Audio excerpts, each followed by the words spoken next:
మెడినైన్ ప్రేక్షకులకు స్వాగతం. నా పేరు doctor Sujitha, senior homeopathy consultant. ఈ రోజు మనం తెలుసుకోబోయే టాపిక్, చిన్న పిల్లలు బలహీనంగా ఎందుకు తయారవుతారు. అంటే ఫుడ్ ప్రాపర్గా తీసుకుంటూ ఉంటారు కొన్నిసార్లు, అయినా వెయిట్ అనేటటువంటిది ఇంప్రూవ్ అవ్వదు, బలహీనంగా ఉంటారు.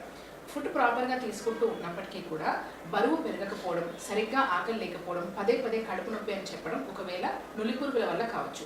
పిల్లల్లో నులిపురుగుల సమస్య ఉన్నట్లయితే కడుపు నొప్పితో పాటుగా ఆకలి ఉండదు అండ్ బలహీనంగా మారుతూ ఉంటారు. బరువు అనేటటువంటిది పెరగకపోగా విరేచనాలు అవ్వడము, దీంతో పాటు వికారంగా అనిపించడము, మలంలో రక్తం పడడము, పోషకాహార లోపము, రక్తహీనత, రోగనిరోధక శక్తి తగ్గిపోవడము, ఇలాంటి సమస్యలు వస్తాయి. దీనికి ప్రధానమైనటువంటి కారణం పరిశుభ్రత పాటించకపోవడం. అండ్ కొన్నిసార్లు వీళ్ళు మట్టిలో ఆడుకుని ఆ తర్వాత చేతులు శుభ్రంగా కడుక్కోకుండా ఏదైనా తిన్నప్పుడు ఆ నులిపురుగుల లార్వాలు నోటి ద్వారా శరీరంలోకి ప్రవేశిస్తాయి. అండ్ మట్టిలో ఆడుకుంటూ ఉన్నప్పుడు కూడా కొంకి పురుగులకు సంబంధించినటువంటి లార్వాలు పాదాల ద్వారా శరీరంలోకి వెళ్ళిపోతూ ఉంటాయి. కొన్నిసార్లు సరిగ్గా ఉడికించినటువంటి మాంసం, ముఖ్యంగా పంది మాంసం కానీ బీఫ్ కానీ కొంతమంది తీసుకుంటూ ఉంటారు. దానివల్ల కూడా కొన్ని నులిపురుగుల లార్వాలు మన శరీరంలోకి ప్రవేశిస్తాయి. కాబట్టి తగిన విధంగా పరిశుభ్రత ఉండే విధంగా చూసుకోవాలి. ఒకవేళ ఈ లక్షణాలు ఉన్నట్లయితే డాక్టర్ని సంప్రదించాలి. Thank you for watching.